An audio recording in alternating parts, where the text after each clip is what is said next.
সারা দেশ গরমে হাঁসফাঁস অবস্থা রাজশাহীতে। উত্তরাঞ্চলের তাপপ্রবাহের খবর জানাতে রাজশাহীর নিউ মার্কেট এলাকায় আছেন সহকর্মী সাইফুর রহমান রকি। সরাসরি যাচ্ছে তার কাছে। রকি, নগরী রাজশাহীতে গত 5 দিন ধরে মৃদু তাপপ্রবাহ বয়ে যাচ্ছে।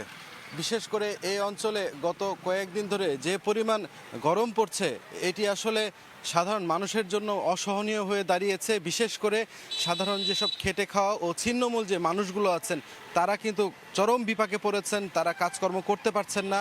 আজকেও কিন্তু রাজশাহীতে দুপুর 2টায় সর্বোচ্চ যে তাপমাত্রা রেকর্ড করা হয়েছে সেটি 36.2 ডিগ্রি সেলসিয়াস। আপনারা জানেন যে দিনের যে সর্বোচ্চ তাপমাত্রা সেটি দুপুর 3টা পর্যন্ত এটি পরিমাপ করা হয়। এই 3টা পর্যন্ত কিন্তু সর্বোচ্চ তাপমাত্রা ওঠানামা করে। আজকে শুধু নয়, গত কয়েকদিন ধরে কিন্তু রাজশাহী অঞ্চলে যে তাপমাত্রা 36 থেকে 37 ডিগ্রি সেলসিয়াসের মধ্যে ওঠানামা করছে। যদিও তাপমাত্রার পারদ কিছুটা কম, কিন্তু আসলে গরমের যে অনুভূতি সেটি কিন্তু আরও অনেক বেশি মনে হচ্ছে। এই কারণে সাধারণ মানুষ আখের রস বা শরবতের দোকানগুলোতে অনেক বেশি ভিড় করছেন। অনেকে আসলে নদীতে নেমে পড়ছেন, পুকুরে নেমে পড়ছেন কিছুটা স্বস্তির আশায়।